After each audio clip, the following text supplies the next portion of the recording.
തീർച്ചയായിട്ടും സീക്രട്ട് എന്ന് പറയുന്നതാണ്. നിങ്ങൾ പ്രകൃതിയോട്, നേച്ചറിനോട് ചോദിക്കും, അവർ തരും എന്നാണ് പറയുന്നത്. അപ്പൊ ഞാൻ ചോദിച്ചു തന്നില്ല എന്ന് പറഞ്ഞാൽ നിങ്ങൾ ചോദിക്കുന്നതിന്റെ ആ ഫയർ, ആ ഡിസയർ, ആ കമ്മിറ്റ്മെന്റ്, ഇന്ന് മോഹൻലാൽ എന്ന ഇതിഹാസ നടന്റെ യാത്രയെക്കുറിച്ചും അദ്ദേഹം തൻ്റെ ജീവിതത്തിൽ ആകർഷണ നിയമം എങ്ങനെ ഉപയോഗിച്ചുവെന്നും പരിശോധിക്കുന്നു. ഹായ്, ഞങ്ങളുടെ ചാനലിലേക്ക് വീണ്ടും സ്വാഗതം. ഇന്ന് ഞങ്ങൾ ആകർഷണ നിയമത്തിൻ്റെ ആകർഷകമായ ലോകത്തിലേക്ക് ആഴ്ന്നിറങ്ങുകയാണ്. ഇന്ത്യൻ ചലച്ചിത്ര വ്യവസായത്തിലെ ആകർഷകമായ പ്രകടനങ്ങൾക്ക് പേരുകേട്ട, നമ്മെ ഒരുപാട് കരയിപ്പിച്ചും ഒരുപാട് ചിരിപ്പിച്ചും ചിന്തിപ്പിച്ചും നിരവധി കഥാപാത്രങ്ങളായി ജീവിച്ച, നിരവധി പുരസ്കാരങ്ങൾ തേടിയെത്തിയ കംപ്ലീറ്റ് ആക്ടർ ഭരത് മോഹൻലാൽ. അദ്ദേഹം കഴിവുള്ള ഒരു നടൻ മാത്രമല്ല, ആകർഷണ നിയമത്തിൻ്റെ അഭ്യാസി കൂടിയാണ്. അദ്ദേഹത്തിൻ്റെ യാത്ര വിനോദ ലോകത്തെ വിജയത്തിന് മാത്രമല്ല, കലയിൽ വൈദഗ്ധ്യം നേടുന്നതിനും വേണ്ടിയാണ്. വിജയിച്ചിട്ടുള്ള കൂടുതൽ ആളുകളും അറിഞ്ഞും അറിയാതെയോ ലോ ഓഫ് അട്രാക്ഷൻ പിന്തുടരുന്നതായി അവരെക്കുറിച്ച് പഠിക്കുമ്പോൾ നമുക്ക് കാണാൻ സാധിക്കും. മോഹൻലാലിൻ്റെ ജീവിതത്തെക്കുറിച്ച് പഠിക്കുമ്പോൾ ലോ ഓഫ് അട്രാക്ഷൻ്റെ പല കാര്യങ്ങളും അദ്ദേഹം പ്രാക്ടീസ് ചെയ്തിരുന്നതായി കാണാൻ സാധിക്കും. മോഹൻലാലിനെ സംബന്ധിച്ചിടത്തോളം നമുക്കെല്ലാവർക്കും അറിയാവുന്ന കാര്യമാണ്, അദ്ദേഹം ഒരു ഓഷോയുടെ വലിയ ഫാനാണ്. അദ്ദേഹത്തെ എപ്പോഴും ചിരിച്ചുകൊണ്ടും പോസിറ്റീവായിട്ടുമാണ് നമുക്ക് കാണാൻ കഴിയുക. ആകർഷണ നിയമവുമായുള്ള മോഹൻലാലിൻ്റെ യാത്ര ശരിക്കും പ്രചോദനം നൽകുന്നതാണ്. അദ്ദേഹത്തിൻ്റെ വിജയം വിഭാവനം ചെയ്യുന്നത് മുതൽ സ്വപ്നങ്ങൾ പ്രകടിപ്പിക്കുന്നതുവരെ വിശ്വാസത്തിൻ്റെയും പോസിറ്റിവിറ്റിയുടെയും ശക്തി അദ്ദേഹം നമുക്ക് കാണിച്ചു തരുന്നു.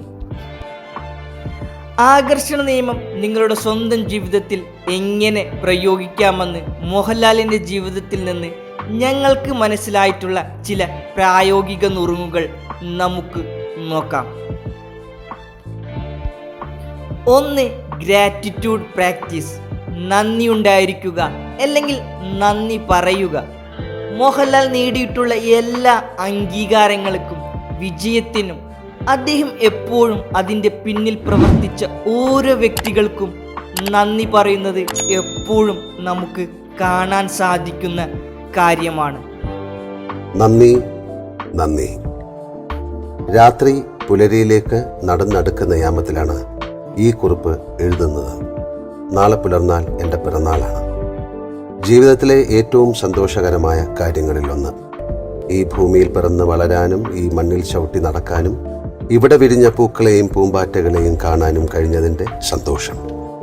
പുഴയിൽ കുളിക്കാനും ഉദയാസ്തമയങ്ങൾ അനുഭവിക്കാനും ഒരുപാട് നല്ല മനുഷ്യരുമായി ഇടപഴകാനും കലകൾ ആസ്വദിക്കാനും കഴിഞ്ഞതിൻ്റെ ആഹ്ലാദം. അഭിനയിക്കാൻ പുതുമുഖങ്ങളെ തേടിയുള്ള പരസ്യം കണ്ടെത്തിയും അതിലേക്ക് എൻ്റെ അപേക്ഷ തയ്യാറാക്കിയതും അയച്ചതുമെല്ലാം എൻ്റെ സുഹൃത്തുക്കളാണ്. സൗഹൃദമാണ് എന്നും എൻ്റെ ജീവിതത്തിൻ്റെ രഥം മുന്നോട്ട് വലിച്ചു കൊണ്ടുപോകുന്നത്. അവയിൽ ചിലത് സ്വാഭാവികമായതും ഉപാധികളില്ലാത്തതുമായ സൗഹൃദങ്ങളാണ്. ഒന്നും നേടാൻ വേണ്ടിയല്ല അവർ എന്നെ സ്നേഹിക്കുന്നത്, ഒന്നും പ്രതീക്ഷിക്കാതെയാണ് അവർ എൻ്റെ ഒപ്പം നിൽക്കുന്നത്. ഒറ്റയടിപ്പാതകളിലൂടെ പോകുമ്പോൾ തിരിഞ്ഞു നോക്കാതെ മുന്നോട്ട് പോകാൻ എനിക്ക് ധൈര്യം തരുന്നത് അവരാണ്. അഥവാ ഞാൻ വീണുപോയാലും അവരുടെ കൈകളിലേക്കായിരിക്കും. അവരുണ്ടാകും എഴുന്നേൽപ്പിച്ചു നിർത്താൻ. ആ സുഹൃത്തുക്കൾക്ക് എങ്ങനെയാണ് നന്ദി പറയേണ്ടത്? അവർക്ക് വേണ്ടി ഈ ജന്മം മാത്രമേ എനിക്ക് പണയം വയ്ക്കാനുള്ളൂ. 56 വർഷത്തെ ജീവിതയാത്രയിൽ ഏതൊക്കെ അവസ്ഥകളിലൂടെ എൻ്റെ ഈ ശരീരം കടന്നുപോയി. ജോലിയുടെ ഭാഗമായി എന്തെല്ലാം ഭാവങ്ങളെ ഞാൻ ഇതിലേക്ക് സ്വീകരിച്ചു. അവ നൽകിയ സഹനങ്ങൾ ഞാൻ ആരോടും പങ്കുവച്ചിട്ടില്ല. കാരണം അത് ഞാൻ മാത്രം അനുഭവിക്കേണ്ടതാണ്. ഏതെല്ലാം ദേശങ്ങൾ, ഭക്ഷണങ്ങൾ, അത്യധ്വാനങ്ങൾ എല്ലാം കഴിഞ്ഞും എല്ലാം സഹിച്ചും എനിക്ക് വേണ്ടി നിലകൊള്ളുന്ന ഈ ശരീരം എന്ന അത്ഭുതം. മനുഷ്യൻ്റെ ഏറ്റവും വലിയ സമ്പാദ്യം, ഒരു നടൻ്റെ ഏറ്റവും പ്രധാനപ്പെട്ട ഉപകരണം. അതിനോട് ഞാൻ ഹൃദയം കൊണ്ട് നന്ദി പറയുന്നു. ആയുർവേദം പറയുന്നത് മനുഷ്യൻ്റെ എല്ലാം പ്രപഞ്ചത്തിൻ്റെ സൂക്ഷ്മധാതുക്കളുടെ ഭാഗമാണ് എന്നാണ്. അങ്ങനെ ആവുമ്പോൾ എന്നെ നിലനിർത്തുന്നത് പ്രപഞ്ചമാണ്. അതിൻ്റെ പകലുകളും രാവുകളും ഋതുക്കളും കാറ്റുകളും കാഴ്ചകളുമാണ്. അവയെ ഓർക്കാതെ എങ്ങനെയാണ് ഒരു ജന്മദിനം മുറിച്ച് കടന്ന് മുന്നോട്ട് പോവുക? സർവപ്രപഞ്ചത്തിനും സ്വസ്തി. ഇനിയും ചിലരുണ്ട്, അവർക്ക് നന്ദി പറഞ്ഞാൽ അവർ പരിഭവിക്കും. അവരുടെ കാര്യത്തിൽ നന്ദി എന്ന വാക്കിലും അപ്പുറം വലുതായ വികാരമാണ് എൻ്റെ ഉള്ളിൽ. അത് പ്രകടിപ്പിക്കാൻ എൻ്റെ പദകോശങ്ങളിൽ പദങ്ങളില്ല. അതെൻ്റെ അമ്മയും മരിച്ചുപോയ അച്ഛനും ജ്യേഷ്ഠനും പിന്നെ എന്നെ ചേർന്ന് നിൽക്കുന്ന ഭാര്യയും മക്കളുമാണ്. അവരെ ഞാൻ എൻ്റെ നെഞ്ചിലേക്ക് ചേർത്ത് നിർത്തുന്നു. അവിടെ കാതമർത്തിയാൽ അവർക്ക് കേൾക്കാം എൻ്റെ ഉള്ളവും അവരോടുള്ള ഭാവത്തിൻ്റെ, സ്നേഹത്തിൻ്റെ, പ്രണയത്തിൻ്റെ ഉൾക്കടലിരമ്പവും. നന്ദി എന്നതാണ് മനുഷ്യന് ജീവിതത്തിൽ ഏറ്റവും അധികം വേണ്ട ഗുണം എന്ന് ഞാൻ വിശ്വസിക്കുന്നു.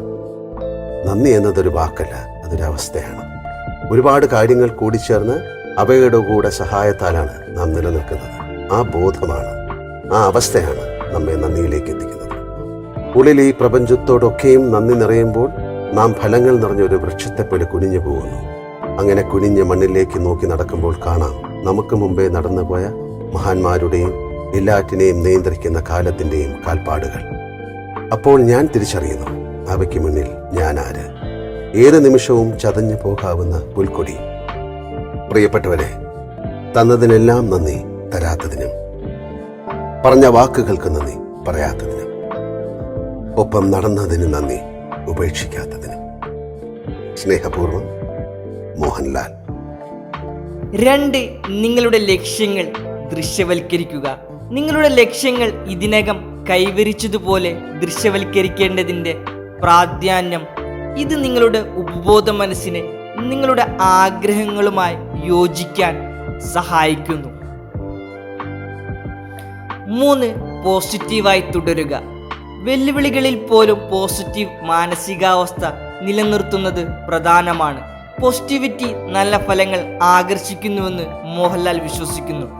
എപ്പോഴും ചിരിച്ചുകൊണ്ടും പോസിറ്റീവായി സംസാരിക്കുന്ന മോഹൻലാലിനെയാണ് നമുക്ക് കാണാൻ സാധിക്കുക. 4. മൈൻഡ്ഫുൾനെസ്. അദ്ദേഹത്തിൻ്റെ പല ഇൻ്റർവ്യൂകളിലും അദ്ദേഹത്തിൻ്റെ വാക്കുകളിൽ നിന്നും അദ്ദേഹം മൈൻഡ്ഫുൾനെസ് പ്രാക്ടീസ് ചെയ്യുന്ന ഒരു വ്യക്തിയാണെന്ന് നമുക്ക് മനസ്സിലാക്കാൻ സാധിക്കും. എൻ്റെ എല്ലാ സിനിമകളും സന്തോഷത്തോടെ ചെയ്യുന്നു. അതിൻ്റെ ഓരോ നിമിഷവും ഞാൻ ആസ്വദിക്കുന്നു. മോഹൻലാൽ. 5. Let it go. കഴിഞ്ഞുപോയ കാര്യങ്ങളെക്കുറിച്ച് ചിന്തിച്ച് വിഷമിച്ചിരിക്കാതെ ആ കാര്യങ്ങളെല്ലാം വിട്ടുകളഞ്ഞ് ഈ നിമിഷത്തെ ആസ്വദിച്ചുകൊണ്ട് മുന്നോട്ടുള്ള വിജയത്തിലേക്ക് പോവുക. അതിനൊരു മറുപടി ചിലപ്പോൾ പറഞ്ഞു തന്നിരിക്കാം. പക്ഷേ ഈ ചോദ്യത്തിന് അയാൾ എന്നോട് ഇങ്ങനെ ചോദിച്ചു എന്ന് പറഞ്ഞിട്ട് ഈ ചോദ്യത്തിന് ഞാൻ 5 വർഷം എൻ്റെ തോളിൽ കൊണ്ട് നടക്കുക എന്ന് പറയുന്നത് തെറ്റാണ്. കാരണം ആ തോളുകൾ എനിക്കാണ് കൂടുതൽ വേദനിക്കുക. എല്ലാ എയിൽമെൻറ്റ്സും സ്റ്റാർട്ട് ചെയ്യുന്ന ഇത്തരം ആവശ്യമില്ലാത്ത കാര്യങ്ങൾ ഷോൾഡർ ചെയ്യുമ്പോഴെന്നാണ് ഞാൻ വിശ്വസിക്കുന്നത്. താങ്കളത് മറക്കും? 100% മറക്കുക. അല്ലാതെ വേറെ എന്താണ്? എന്നോട് പലരും നിങ്ങൾ പലരും പറയാറുണ്ട്, അന്ന് പറഞ്ഞില്ലേ, അന്നെന്ന് പറഞ്ഞാൽ എനിക്കറിയില്ല. സത്യമായിട്ടും 3 വർഷം മുമ്പ് പറഞ്ഞൊരു കാര്യം ഞാൻ എന്തിനാണ് ഇപ്പോഴും ഓർമ്മിച്ചത്? എത്രയോ കാര്യങ്ങൾ എന്നെ പറ്റി ഉണ്ടായിട്ടുണ്ട്, ഞാൻ ഓർക്കാറില്ല. എന്തിനാണ് ഞാൻ ഓർക്കുന്നതുകൊണ്ട് എന്താ ഗുണം? മിഥുനം എന്നൊരു സിനിമയിൽ പറയുന്നുണ്ട്, അന്ന് എഴുതിയ കത്ത് എനിക്കറിയില്ല. ഒരുപാട് അന്ന് ഉപയോഗിച്ച ഒരു പേനയല്ല നിങ്ങൾ ഇന്ന് ഉപയോഗിക്കുന്നത്, അന്ന് ഉപയോഗിച്ച ഒരു ടെലിഫോണല്ല, അന്ന് ഉപയോഗിച്ചൊരു ഷൂസ് അല്ല. എല്ലാ ദിവസവും മാറ്റിക്കൊണ്ടിരിക്കും ചിന്തകളും. അതുപോലെ ഞാൻ പല ഇൻ്റർവ്യൂകളിലും അല്ലെങ്കിൽ എന്നെക്കുറിച്ച് പല കമൻറ്റുകളും പല ആൾക്കാരും പറഞ്ഞതെന്നും ഞാൻ ശ്രദ്ധിക്കാം. ആകർഷണ നിയമവുമായി മോഹൻലാലിൻ്റെ യാത്രയെക്കുറിച്ചുള്ള ഞങ്ങളുടെ പരിവേഷണം ഞങ്ങൾ അവസാനിപ്പിക്കുമ്പോൾ നിങ്ങളുടെ സ്വപ്നങ്ങൾ പ്രകടിപ്പിക്കാനുള്ള ശക്തി നിങ്ങൾക്കുണ്ടെന്ന് ഓർക്കുക. ശ്രദ്ധ കേന്ദ്രീകരിക്കുക, പോസിറ്റീവായി തുടരുക, പ്രപഞ്ചത്തിൻ്റെ പരിധിയില്ലാത്ത സാധ്യതകളിൽ വിശ്വസിക്കുക.